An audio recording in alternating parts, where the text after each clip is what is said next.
Hello, dear students. Myself, Dr. A.K. Mishra. I am Professor and Head Department of Chemistry, Government Nagarjuna PG College of Science, Raipur.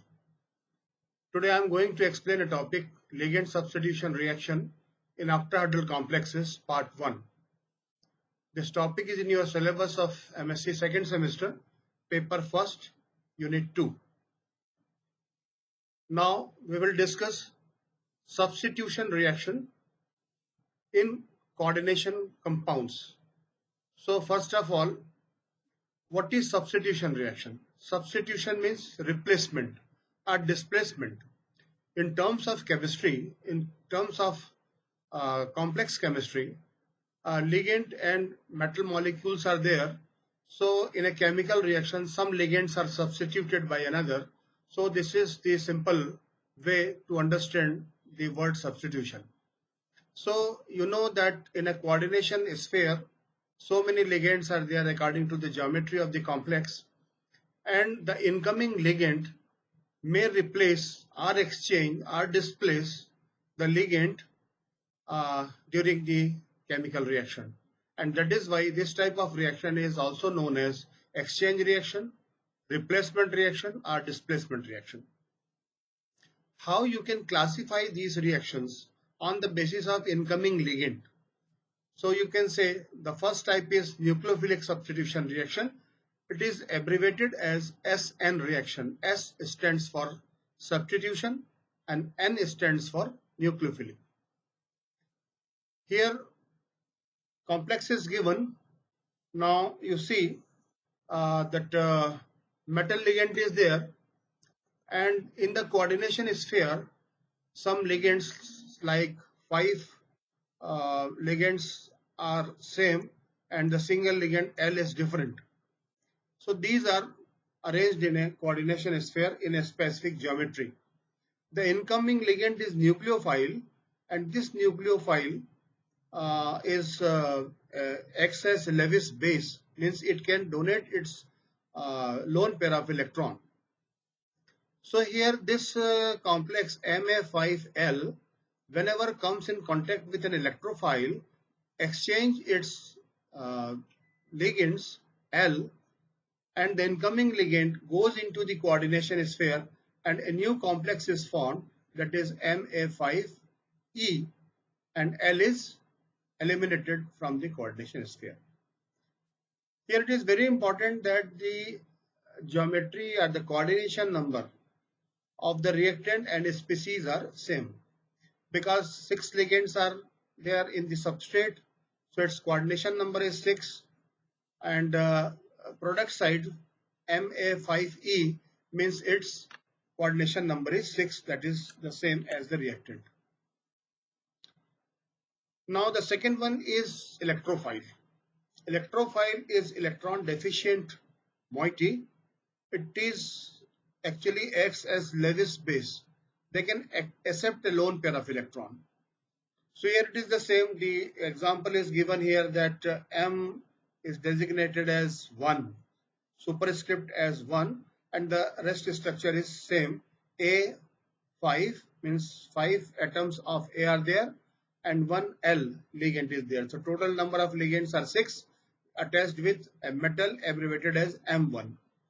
It is attacked by M2, the another species which is electron deficient and is known as electrophile. So during this process, there is an exchange of metal ion in the coordination sphere. M2 enters, and from the coordination sphere M1 eliminates. So this type of reaction is known as electrophilic substitution reaction, and this electrophilic substitution reaction is abbreviated as that is SE. S matlab substitution and E means electrophile or electrophilic. Now in the octahedral complexes, you see what will be the mechanism of substitution. This is very important to understand. You see that this may be carried out by unimolecular substitution reaction, or that it is also known as dissociative mechanism. It is abbreviated as SN1, substitution nucleophilic unimolecular reaction. Means for this reaction only as the single molecule is responsible. So in the first step, which is known as dissociative step, dissociation is going on, and in this step, the Ma5L, the complex which is octahedral in nature, having coordination number 6, loses its ligand L and forms a low coordination number geometry, and the geometry of this complex is square pyramidal. This complex is intermediate, having the coordination number 5. Means in the first step, which is a dissociative step, dissociation process is going on and there is a decrease in the coordination number. Now the second is the associative step, and in this step, the incoming ligand E approaches to the coordination sphere of the square pyramidal intermediate and form the compound Ma5E, that is Ma5E, having the coordination number 6.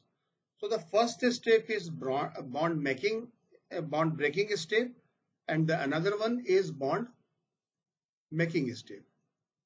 So here only one molecule or only one species is responsible for the rate of reaction. So whenever the rate of reaction is calculated, you know that is it should be a slow step reaction, and the octahedral complexes Ma5L is responsible for whole reaction. So only this substrate concentration is responsible to determine the rate of reaction. That's why the rate of reaction is calculated by the active concentration of Ma5L, means the initial concentration of the complex. Now the second phase is the bimolecular nucleophilic reaction. Bimolecular nucleophilic reaction is abbreviated as SN2. The vice versa of the first method, the first step is associative. In SN1, the first step is dissociative. And here in the bimolecular reaction, the first step is associative step. Means the incoming ligand enters into the coordination sphere of the complex having coordination number 6, and the coordination number is increased from 6 to 7, and the geometry is again altered. So the total structure is Ma5Le. This is intermediate complex. Again, it is a slow step reaction. So you can say it is a rate determining step. And now the 7 coordinated intermediate loses its ligand and forms a stable complex which is octahedral in geometry, and this is Ma5E, and L is eliminated. Now here you just see in the first step it is bond making step, and the second step is bond breaking step. While in SN1 reaction the first step is bond breaking step and the second step is bond making step. So vice versa of this.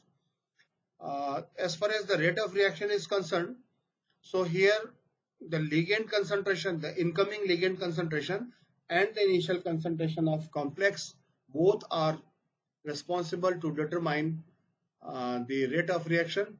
So here it is bimolecular reaction. So the rate of reaction is directly proportional to the active concentration of the reactant and the active concentration of the entering group. So this is the SN1 and SN2 mechanism through which a coordination complex is undergoing substitution reaction.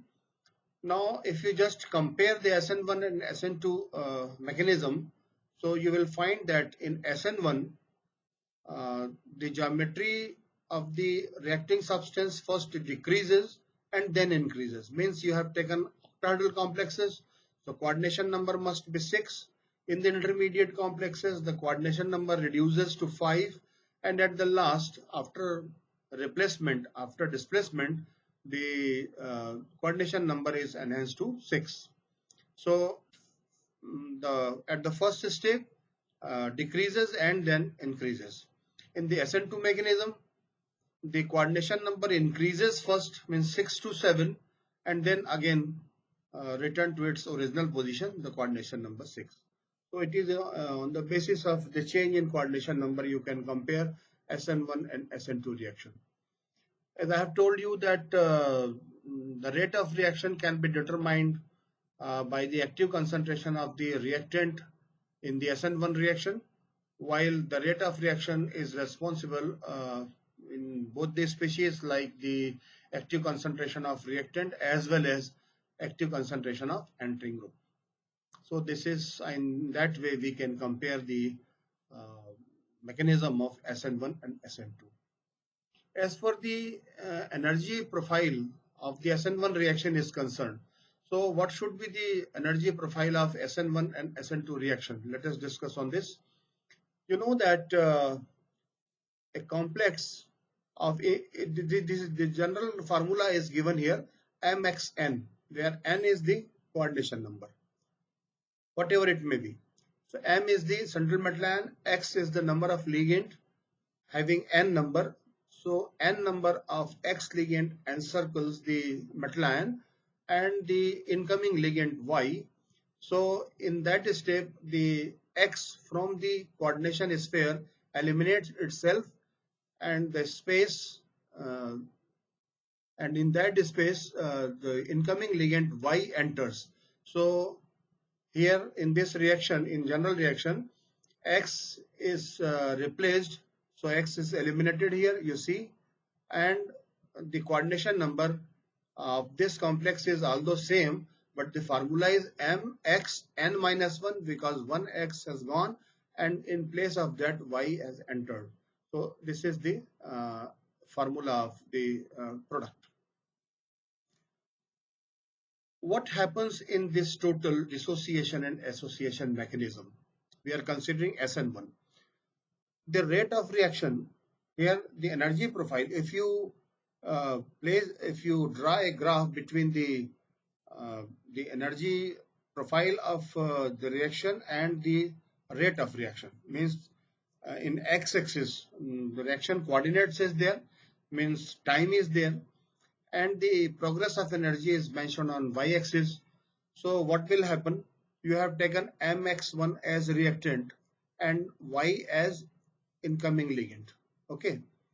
Whenever these two moieties come in contact with each other, definitely their energy will increase in that fashion, and it reaches to the highest one. Now there is a process of dissociation or bond breaking step. So during this process, the energy of reaction decreases, and here is a plateau like that. This one, this is a plateau which represents that MXN minus 1 species, because one of the ligand is very poorly attached, and the incoming ligand is also very poorly attached with the metal ion. So this is the intermediate, this is the transition phase, and in this transition phase, actually that is a bond breaking step, but it is bond forming step also, because something going out and someone is coming in. So in that step, a plateau is there, and after some time, the bond is broken and the X is eliminated, and the vacancy created in the coordination sphere is occupied by the incoming ligand Y. So this is the structure of the complex.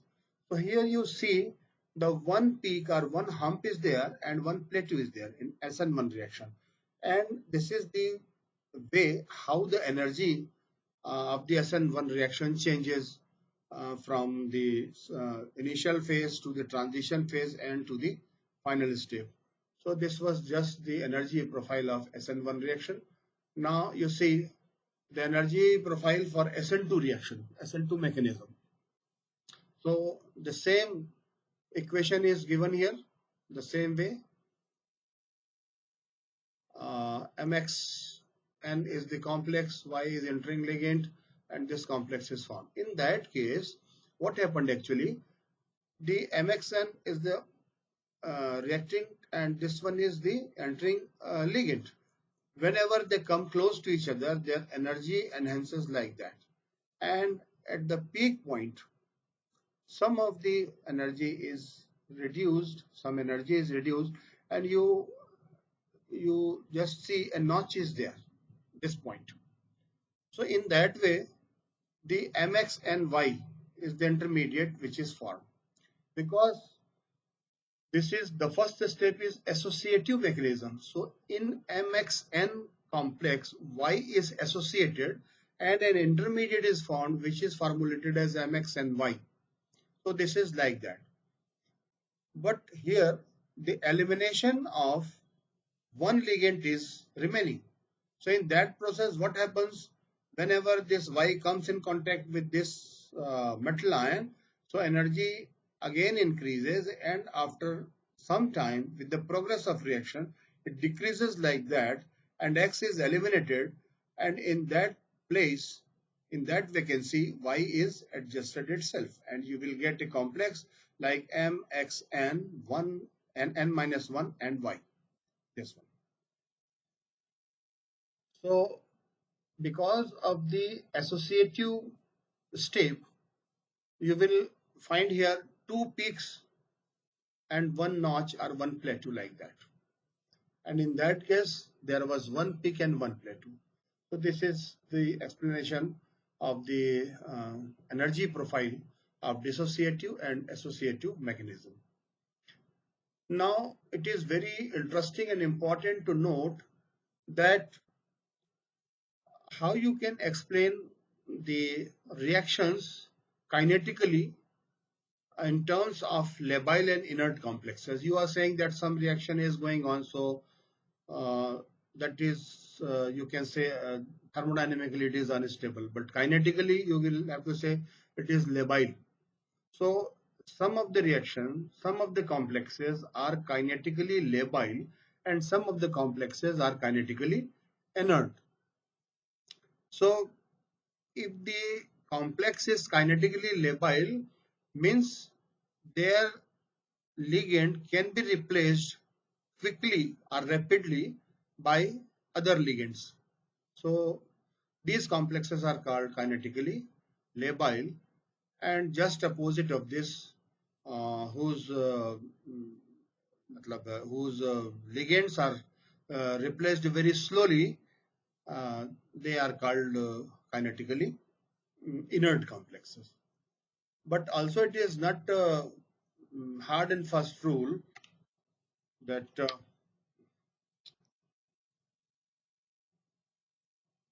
you just wait.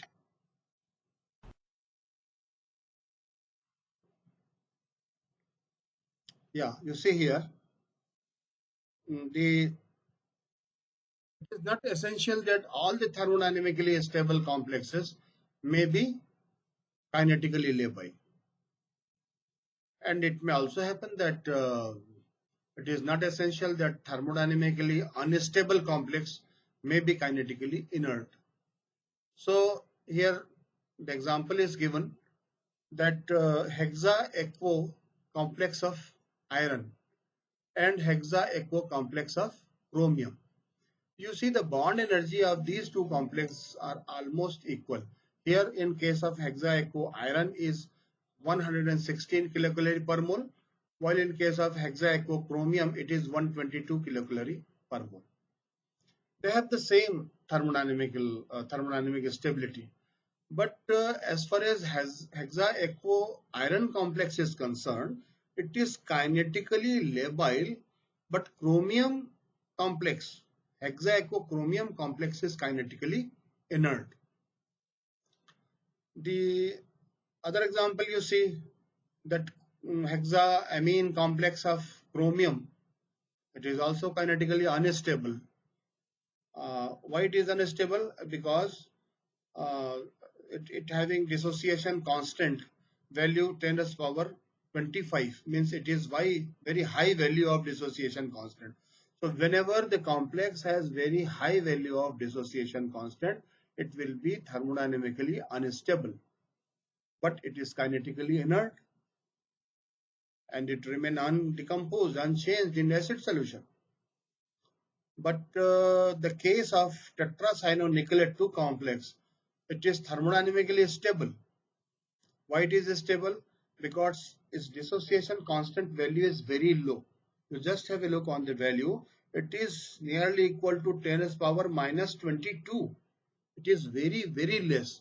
So this tetracyanonickelate 2 complex is thermodynamically stable, but it is kinetically labile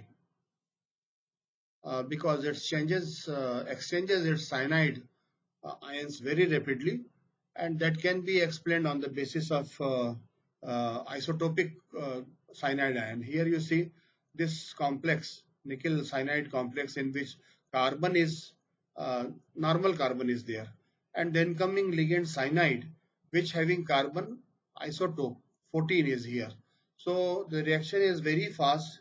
The compound is labile, and it forms a complex like that, where one of the simple cyanide group is expelled out from the coordination sphere, whose atomic number was normal, and the 14 carbon cyanide has introduced into the coordination sphere of tetracyanonickelate complex. So in general, you can say it is not essential that a compound is thermodynamically stable will also be kinetically stable. It is not like that, or kinetically inert. So in this transparency, in this lecture, I have explained the general concept of substitution reaction, their mechanism, the reaction profile, the energy profile of the reaction, and how the reaction is going on, and the difference between SN1, SN2 reaction, and how the stability or instability of the complex and lability and inertness of the complex can be explained thermodynamically and kinetically. This was the thing which I want to explain. In my second lecture, I will proceed this topic again. So till then, wish you all the best. Thank you very much.